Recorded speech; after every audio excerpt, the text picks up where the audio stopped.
teen who wouldn't be quiet during the movie gets a surprise. I go to the movies with my significant other, and it's her choice. Ends up being Hunger Games. Oh, well, I'm 35, and I can handle a chick flick for a bit. Theater is packed. Few minutes in, I nicely asked the 4-year-old young teenage girls to keep their voices down. Over the next half hour, I know everything about their simple teen lives, because they won't shut up. Phones on the whole time.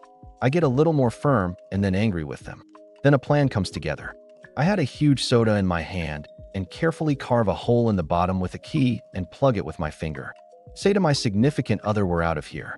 I get up to leave, then standing in the aisle, and I say sorry to the teens for getting angry with them, and if the one on the end could hold my soda while I put on my jacket. Girl takes my soda, holding it over her lap. We then speed walk as fast as I can to the exit. I'm a few feet from the door, and I hear the most satisfying horror movie scream man has ever heard. Yeah, I have road rage issues. So I was heading home from university early in the morning after 7 a.m. summer class. Not a nice morning driver. The main road to the university that is normally packed during the school year is under construction, which meant 3 lanes became 1 for a good 2 miles, to and from the university. As I head into the merge, I see that some chick in a SUV was trying to cut me off, but I supposedly had the right of way cause the front of my car was in front of hers, and I was in the merged lane. This continues for like 1/8 mile, because this merge was quite long, and I try to maintain being in front of her.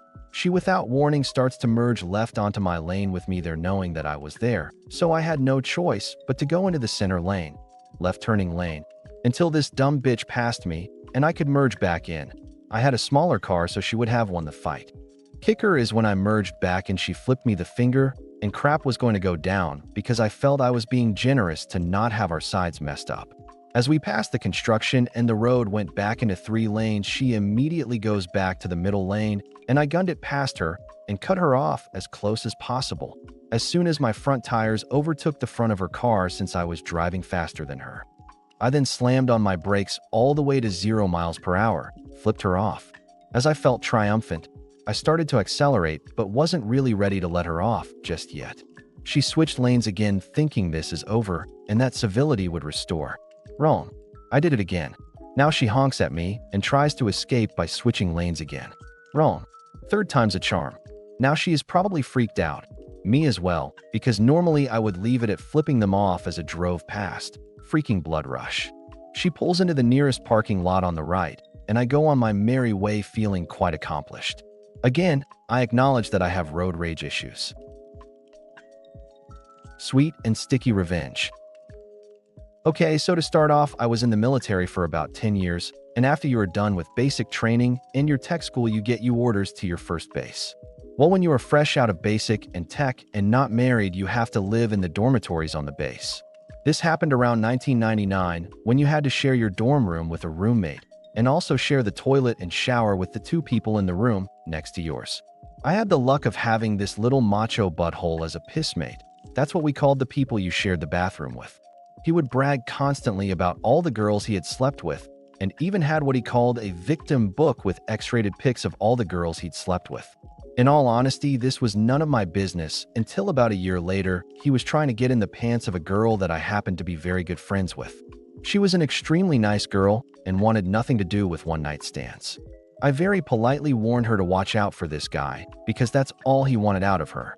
About a week later on a Saturday morning, this idiot storms into my room while I'm still asleep and proceeds to attack me in my bed because my female friend turned down going out with him because of what I told her. Now he continued the whole time to try and punch and kick me while I'm still half asleep in bed. I finally wake up enough to realize what's going on and throw the little jerk across the room. He starts to curse at me and tell me I better watch my back and keep my mouth shut. So now I'm up and I'm thinking, what kind of wimp attacks a dude while he is defenseless sleeping in bed? I decide I should get up and get done. I go jump in the shower. Remember, we all have to share the shower. And I see his slightly expensive shampoo sitting on the tub, and a very gross idea for revenge pops into my head. I decide to unscrew the cap to his shampoo and proceed to jerk off into it. I shake it up pretty good as to mix up. So to cut it short, I made sure to compliment him on how nice and shiny his hair was, and how his shampoo must have a lot of protein in it every time I saw him after that.